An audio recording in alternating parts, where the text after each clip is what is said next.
अस्सलाम वालेकुम। आज हम चैप्टर नंबर 16 ऑल्टरनेटिंग करंट का आरसी और आरएल सीरीज सर्किट को डिस्कस करेंगे और इसके अंदर सेकेंड ईयर फिजिक्स का ये टॉपिक है। और सबसे पहले हम इसमें आरसी सीरीज सर्किट को जो है वो डिस्कस करते हैं। आर स्टैंड्स फॉर रेजिस्टेंस और सी इज फॉर द कैपेसिटर। सो एक रेजिस्टर और एक कैपेसिटर को सीरीज में कनेक्ट कर दिया गया है। As you can see here, ये आप यहाँ पे देख सकते हो कि ये एक सिंपल सा सर्किट है और उसके अंदर आप देखें कि ये एक एसी सप्लाई लगाई हुई है जिसके अंदर VRMS जो है वोल्टेज सप्लाई हो रही है। IRMS करंट है जो कि सर्किट में से फ्लो करेगा। जो वोल्टेज है across the capacitor that is known as VC, और जो वोल्टेज है across the resistor that is VR। और V का जो फॉर्मूला है ये with respect to the Ohm's law V equals to IR वाले फॉर्मूले से ही हम वोल्टेज जो है वो फाइंड आउट कर सकते हैं। एक और बात रिमाइंड करवा दूं आप लोगों को कि जब सीरीज में हमारे पास कोई चीज़ कनेक्ट होती है तो उसमें वोल्टेज डिवाइड हो जाता है लेकिन करंट जो है वो सेम रहता है। और उसमें मैंने आप लोगों को पहले भी बताया हुआ है, दोबारा रिपीट कर रही हूँ कि करंट का पाथ देखा करें। इस तरीके से इसे याद रखा करो कि अगर करंट को गुजरने का सिर्फ एक रास्ता है तो दिस मीन्स कि करंट जो है वो आपका एक ही है और वोल्टेज जो है वो डिवाइड हो रही है। करंट को अगर एक से ज़्यादा रास्ते होते हैं जो कि पैरेलल में होते हैं तो आपके पास करंट जो है वो डिवाइड हो रहा होता है और वोल्टेज जो होती है वो सेम रहती है। इस केस में आपका करंट सेम रहेगा लेकिन वोल्टेज जो है वो डिवाइड हो रही होगी। वो वोल्टेज जो है वो आपकी दोनों के अक्रॉस डिफरेंट आएगी और इन दोनों को जब हम जमा करेंगे VR प्लस VC करेंगे तो that will be equal to the VRMS। तो ये जो VRMS जो AC आपको वोल्टेज प्रोवाइड कर रही थी तो that will be equal to the vector sum of VC and VR। मैं वेक्टर सम क्यों कह रही हूँ, उसकी रीज़न ये है कि हमने लास्ट टॉपिक में किया था, जब हमने किया था AC through a capacitor, AC through a resistor, उसको हम थोड़ा सा रिकॉल करेंगे ताकि हम इस टॉपिक को, इस वाली फिगर को, जो ये वाली आपकी वोल्टेज की फिगर है, इसको अच्छी तरह से समझ सकें। तो मैं थोड़ा सा आपको रिकॉल करूंगी कि हमने पीछे AC थ्रू रेजिस्टर और AC थ्रू कैपेसिटर में क्या किया था। ओके जी, जब हमने पढ़ा था AC थ्रू रेजिस्टर तो उसमें हमने ये देखा था कि वोल्टेज और करंट जो थे वो इन फेज थे, मतलब इन दोनों के दरमियान एंगल जो था वो 0 डिग्री बन रहा था। और जो फॉर्मूला हम लोग जिसके जरिए रेजिस्टेंस निकाल सकते हैं that was R is equal to V by I। यहाँ पे V जो है this is VRMS and I is IRMS value. तो RMS वैल्यूज ही हैं ये, इन दोनों को डिवाइड करने से रेजिस्टेंस निकल आती है। जबकि खाली जब कैपेसिटर लगा हुआ था AC सोर्स के साथ तो उसकी जो रिएक्टेंस थी, opposition to the flow of AC को हमने नाम दिया था रिएक्टेंस का। और रिएक्टेंस जो है ये वाली XC से हम उसको रिप्रेजेंट करते थे, उसका फॉर्मूला हमने निकाला था VRMS divided by IRMS and that was equal to 1/2 pi FC which is equal to 1 omega C। सो ये हमने XC की वैल्यू निकाली थी। अब उस केस में जब सिर्फ कैपेसिटर था तो हमने कहा था कि वोल्टेज और करंट जो हैं ये एक दूसरे को इनमें डिफरेंस आता है, फेज डिफरेंस आता है। करंट जो है वो लीड करता है वोल्टेज को by an angle of 90 degrees. So current ने लीड करना है वोल्टेज को जब वो पास कर रहा है थ्रू अ कैपेसिटर। इन दोनों फेज डायग्राम्स को अब हमने कंबाइन करके एक फेज डायग्राम बनानी है, क्योंकि अब हमारे सर्किट के अंदर दोनों चीजें मौजूद हैं, रेजिस्टर भी है, कैपेसिटर भी है। तो हम क्या करते हैं कि चूंकि करंट जो है IRMS वो दोनों में से सेम गुजर रहा है, इस वजह से उसको हम रेफरेंस लेवल पे रखेंगे, मतलब अलोंग एक्स एक्सिस।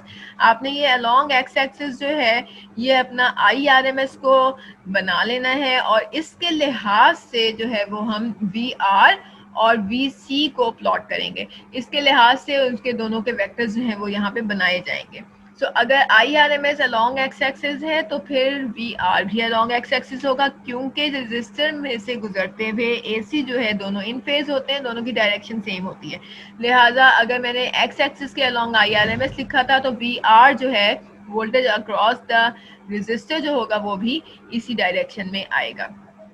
लेकिन जो VC है वोल्टेज अक्रॉस द कैपेसिटर उसको हम इस तरह से नीचे की तरफ बना रहे हैं। क्यों? क्योंकि वोल्टेज ने लैग करना है करंट को आगे होना चाहिए, वोल्टेज को उसके पीछे होना चाहिए। अगर मैं इसको यहाँ पे ऊपर बनाऊंगी तो इसका मतलब होगा कि वोल्टेज लीड कर रही है, क्योंकि आपको मालूम है एंटी क्लॉकवाइज डायरेक्शन में हमने इसके मूव करना होता है।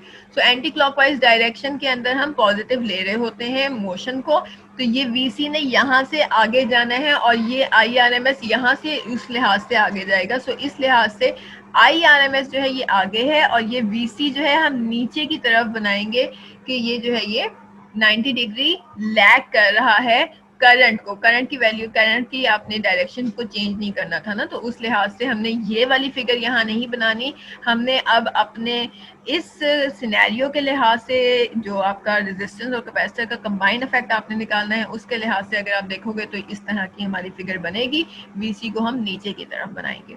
सो ये 90 डिग्री लैग कर रहा है करंट को, IRMS को। हमने निकालनी है VRMS की वैल्यू। तो VRMS निकालने के लिए सबसे पहले तो हमें एक लाइन ड्रॉ करनी पड़ेगी और क्या करेंगे, वेक्टर सम करेंगे किस किस का, VR और VC का।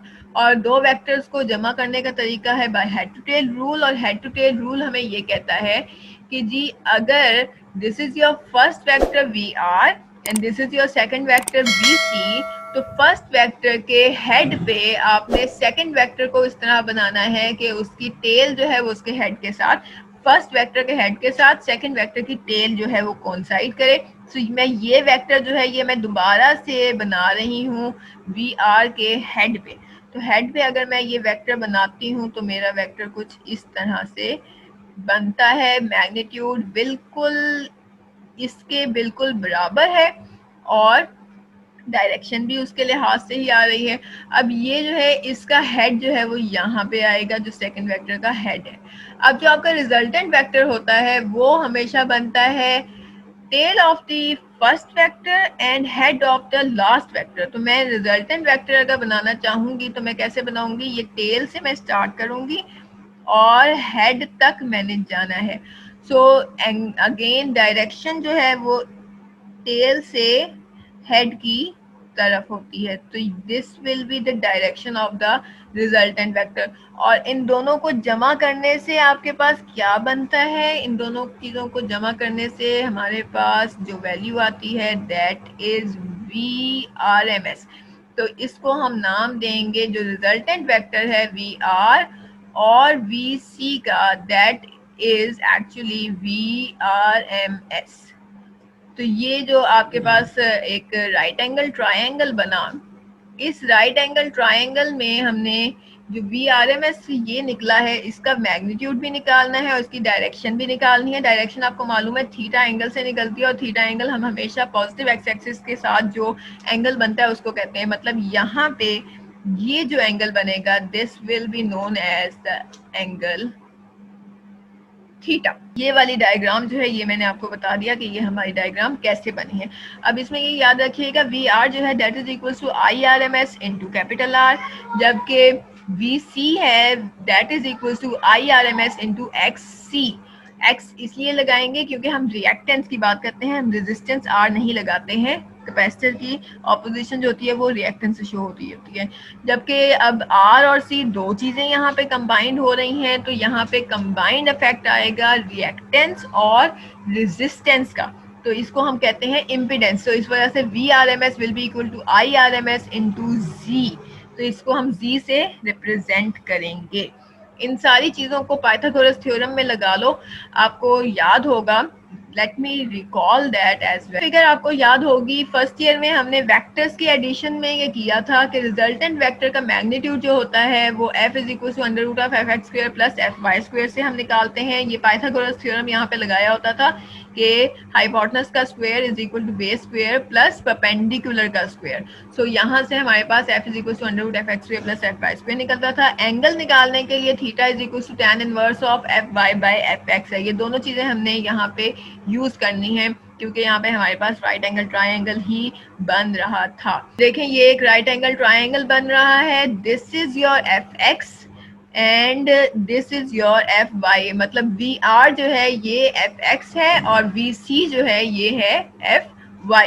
तो V R M S will be equal to under root of V R का स्क्वायर प्लस वी सी का स्क्वायर। तो वैल्यूज हम पुट करेंगे, तो इस फॉर्मूले के अंदर सारी वैल्यूज को पुट करेंगे। तो V R M S is equal to under root of V R जो था that is equal to I R M S into R. तो यहाँ पे I R M S into R का होल स्क्वायर आ जाएगा प्लस वी सी जो था that is equal to I R M S into X C, और X C जो है that is equal to 1 by omega C. So यहाँ पे वो वाली वैल्यूज पुट की हैं। आप देख सकते हो आई आर एम एस जो है वो दोनों में कॉमन है, लिहाजा इसको आप कॉमन करके बाहर निकालते हो तो स्क्वायर करके बाहर निकलेगा, स्क्वायर अंडर रूट से कट जाएगा तो सिर्फ और सिर्फ आई आर एम एस रह जाएगा जो कि आपकी अंडर रूट से बाहर आ गया है। यहाँ से ये जो इक्वेशन बनी है ये हमें देगी magnitude of V R M S. आपने निकालनी है इम्पिडेंस की वैल्यू। इम्पिडेंस जो होती है by definition that is equal to V R M S divided by I R M S. तो मैं क्या करूँ, मैं इस इक्वेशन में से ये आई आर एम एस को वहां ले जाती हूँ तो वो डिवीजन में चला जाएगा, डिवीजन में जाएगा तो V R M S divided by I R M S रह जाएगा। This will be equal to पीछे क्या रह गया R square plus 1 by omega C का होल स्क्वायर। तो z is equal to under root of R square plus 1 by omega C का whole square. इस इक्वेशन से अगर मैं डायग्राम बनाना चाहूँ तो मेरी डायग्राम कुछ इस तरह की बनेगी कि एक्स सी जो है that is equal to 1 by omega C. तो 1 बाय ओमेगा सी जो है ये परपेंडिकुलर में आएगा, आर जो है ये बेस में चला जाएगा और जी जो है ये आपका हाइपोटेनस में आ जाएगा। मतलब जो आपकी वोल्टेज वाली डायग्राम थी बिल्कुल उसी तरह की आपकी इम्पिडेंस की डायग्राम बनाएगी, ये कहलाती है इम्पिडेंस डायग्राम। सो जहाँ पे आपने वी आर लिखा हुआ था वहाँ पे उसी डायरेक्शन में आप आर को प्लॉट कर सकते हो। जिस डायरेक्शन में आपका वी सी था उसी डायरेक्शन में एक्स सी आ जाता है, और जिस डायरेक्शन में वी आर एम एस है उसी डायरेक्शन में जी आएगा। So this is known as the impedance diagram. और यहाँ से हम एंगल निकाल सकते हैं, आपको मालूम है theta is equal to tan inverse of F Y by F X होता है। एफ वाई इस केस में एक्स सी है और एफ एक्स जो है वो इस केस में आर है। सो इन दोनों चीज़ों को आपस में ऊपर नीचे डिवाइड कर देंगे तो theta will become equal to tan inverse of X C divided by R, और X C is equal to 1 by omega C. So यहाँ पे उसकी वैल्यू लगाते हैं तो tan inverse of 1 by omega C into R आ जाएगा। इस डायग्राम में आप देख सकते हो कि इस डायरेक्शन में अलोंग एक्स एक्सिस जो था वो आपके पास आई आर एम एस था, जबकि वी आर एम एस जो है वो इस हाइपोटेनस के अलोंग आ रहा है। ये रिजल्टेंट वेक्टर हमने बनाया था। सो आर सी सर्किट में वी आर एम एस जो है ये पीछे है आई आर एम एस से, मतलब करंट जो है वो लीड कर रहा है वोल्टेज को by an angle of theta. तो यहाँ 90 डिग्री नहीं कहेंगे, आरसी सर्किट में हम कहेंगे कि करंट ही लीड कर रहा होता है वोल्टेज को, लेकिन एंगल जो है दैट इज थीटा। और थीटा एंगल जो है वो डिपेंड कर रहा होता है कि आपके पास रिएक्टेंस क्या है और रेजिस्टेंस क्या है। मूव करते हैं आर एल सीरीज सर्किट के ऊपर। तो आर एल सीरीज का ये एक सिंपल सा सीरीज में सर्किट लगा दिया गया है। वोल्टेज है, इंडक्टर है, रेजिस्टर है। वही बात कि करंट आपका आई आर एम एस जो है वो इसमें से सेम होगा, वोल्टेज लेकिन चेंज होगी अक्रॉस द इंडक्टर और अक्रॉस द रेजिस्टर, और इन दोनों वोल्टेजेस का जो सम होगा that will be equal to V R M S. So आपके पास एक एसी सोर्स है जिसकी फ्रिक्वेंसी है ओमेगा, और इसमें से गुजरते हुए किस तरह से इसकी फेज डायग्राम बनाएंगे वो मैं आपको बता देती हूँ। रेजिस्टर का वही वाली चीज जो हमने अभी पीछे कही है, इंडक्टर में से गुजरते हुए X L is equal to V R M S divided by I R M S होता है, और X L is equal to 2 pi F L या ओमेगा एल के बराबर था। अब इसकी जो फेज डायग्राम बनती थी वो ये बनती थी कि वोल्टेज जो है वो लीड करता है करंट को जब वो इंडक्टर में से गुजर रहा होता है, तो वोल्टेज लीड करता है और करंट इसमें से गुजरते हुए लैग कर रहा था। सो इस केस में हम जो जिस तरीके से हमने पीछे काम किया है उसी चीज को आगे फॉलो अप करेंगे। आई आर एम एस को ही हमने एक्स एक्सिस की डायरेक्शन में रखा हुआ है, तो वी आर भी इसी की डायरेक्शन में होगा। अब चूंकि वोल्टेज लीड कर रही है करंट को, तो इसलिए पहले हमने नीचे की तरफ बनाया था क्योंकि वो लैग कर रही थी, अब चूंकि लीड कर रही है इसलिए अब जो वेक्टर बनेगा वो ऊपर की तरफ बनेगा। तो इसका मतलब है वोल्टेज आगे है, करंट जो है वो पीछे है। अगेन आप वेक्टर सम करोगे VL और VR का, तो VL के इसके बिल्कुल पैरेलल ये एक स्ट्रेट लाइन ड्रॉ करेंगे हेड ऑफ द VR पे, तो VR का हेड है और VL की जो है वो टेल आएगी। सो ये जो एक स्ट्रेट लाइन है ये एक्चुअली रिप्रेजेंट कर रही है VL को। तो हमने वेक्टर एडिशन जो करनी है इस वजह से हमने VL को दोबारा बना दिया हेड ऑफ दी VR पे।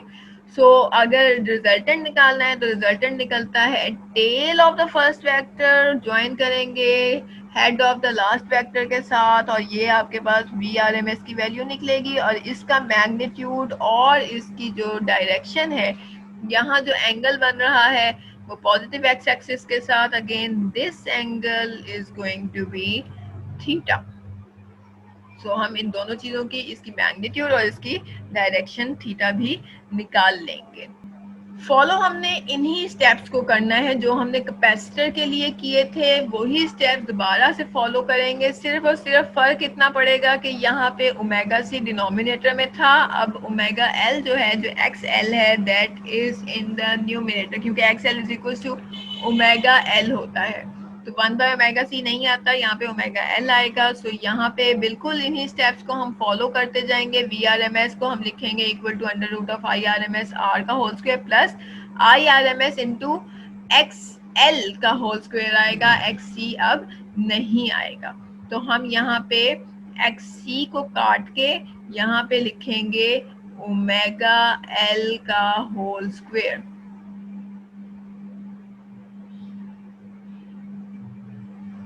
तो ओमेगा एल का होल स्क्वायर होगा तो IRMS अगेन बाहर निकल जाएगा, पीछे यहाँ पे सिर्फ और सिर्फ ऊपर रह जाएगा, ये 1 बाय नहीं होगा बल्कि सिर्फ और सिर्फ ओमेगा एल का होल स्क्वायर आ जाएगा। तो यहाँ से ओमेगा एल ऊपर है और यहाँ पे भी उसी तरीके से ये सारा कुछ कटेगा, सिर्फ और सिर्फ ओमेगा एल का होल स्क्वायर आएगा, ओमेगा स्क्वायर और एल स्क्वायर।